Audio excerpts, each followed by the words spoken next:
Bismillahirrahmanirrahim.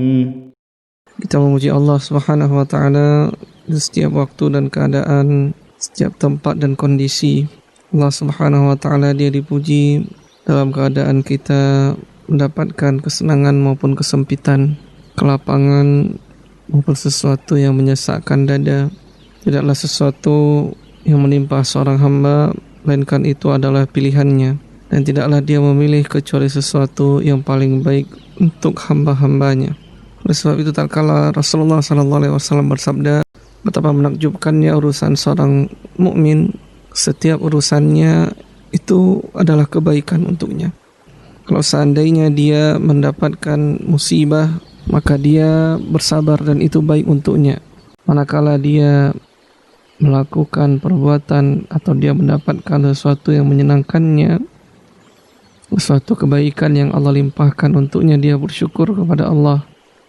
Dengan hakikat syukur adalah meletakkan nikmat tersebut untuk ketaatan kepada Allah Subhanahu wa ta'ala. Maka manakala seorang itu dia meyakini bahwasannya seluruh perkara adalah pilihannya, dia akan bersyukur terhadap Allah Subhanahu wa ta'ala atas pilihan terbaik yang telah Allah berikan untuknya. Apakah itu sesuatu yang dipandang merupakan suatu kebaikan atau sesuatu yang sesungguhnya adalah kebaikan, namun pada zahirnya dia melihat itu sebagai keburukan. Tapi dia tahu bahwasannya di balik keburukan tersebut adalah kebaikan. Dan inilah kita memuji Allah Subhanahu wa ta'ala di setiap waktu dan keadaan.